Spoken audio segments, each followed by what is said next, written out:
एक दिन की बात है। महात्मा बुद्ध अपने शिष्यों के साथ कुटिया में बैठे थे और ज्ञान चर्चा का विषय आरंभ था। शिष्यों के आग्रह करने पर उन्होंने एक कहानी आरंभ की। समीर नाम का एक जल्लाद मगध राज महल के पीछे बने कस्बे में रहता था। वह मगध साम्राज्य का प्रमुख जल्लाद था। उसका सारा जीवन दोषियों को फांसी देने में बीत गया। अब वह लगभग 60 वर्ष की आयु का हो गया था। समीर अब राजकीय सेवा से मुक्त हो चुका था और अपना अंतिम जीवन वह अपने घर में व्यतीत करता था। अपने जीवन काल में किए गए सभी घटनाओं को याद करता और पश्चाताप करता, मेरे हाथों कितने जीवों की हत्या हुई। यही सोचकर वह नहा धोकर तैयार हुआ। जैसे ही वह खाना खाने के लिए बैठा, दरवाजे पर आवाज आई। समीर बाहर निकलकर देखता है तो एक भिक्षुक उनके द्वार पर खड़ा है, जो जान पड़ता है काफी दिनों की तपस्या के बाद उठा है और भूख से व्याकुल है। समीर तत्काल वह अपना भोजन जो स्वयं के लिए था वह भिक्षुक को समर्पित कर देता है। भिक्षुक की भूख शांत हुई और भिक्षुक प्रसन्न हुए। भोजन के पश्चात भिक्षुक और समीर दोनों बैठे हुए थे। तभी समीर ने अपने जीवन में किए गए कार्यों को भिक्षुक के सामने प्रकट किया।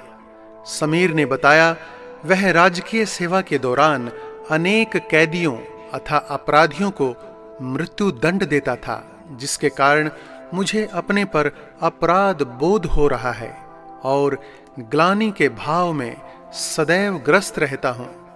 भिक्षुक बड़े ही शांत चित्त भाव से समीर की बातों को सुन रहे थे और रह रहकर मुस्कुरा रहे थे। समीर ने अपने जीवन के प्रत्येक घटनाओं को भिक्षुक के सामने रख दिया। समीर की सभी बातें समाप्त होने के बाद भिक्षुक ने उसे दोनों हाथों से उठाया और हृदय से लगा लिया। कहा, वत्स, तुमने यह सब स्वयं से किया था या फिर किसी के आदेश के कारण? समीर बोल पड़ा, यह सब सिद्ध होने के बाद राजा के आदेश पर ही मैंने मृत्यु दंड दिया था। भिक्षुक ने कहा, वत्स, फिर तुम कैसे दोषी हो? तुमने तो अपने स्वामी के आदेशों का पालन किया है। ऐसा कहते हुए भिक्षुक ने समीर को धम्म के उपदेशों को सुनाया। उपदेश पूर्ण कर भिक्षुक वापस लौट गए। समीर जैसे ही भिक्षुक को विदा कर वापस आता है, उसकी मृत्यु हो जाती है, जिसके उपरांत उसे मोक्ष की प्राप्ति होती है। कहानी अंत कर महात्मा बुद्ध शांत हुए। महात्मा बुद्ध के शिष्य इस पूरी घटना को ध्यान पूर्वक सुन रहे थे। उन्होंने महात्मा बुद्ध से पूछा, जिसने जीवन भर अनेक हत्याएं की थी, वह मोक्ष कैसे प्राप्त कर सकता है? महात्मा बुद्ध मुस्कुराए और अपने शिष्यों को समझाया, जिसने जीवन में पहली बार ज्ञान की प्राप्ति की हो, अंत समय जिसका निकट हो और ज्ञान के शब्द उसके कानों में पड़े हों, वह मोक्ष की प्राप्ति कर लेता है। महात्मा बुद्ध ने बताया, हजारों हजार शब्दों के उपदेश व्यर्थ हैं जब तक व्यक्ति का मन शांत ना हो। मन शांत होने पर एक शब्द से भी ज्ञान प्राप्त हो सकता है।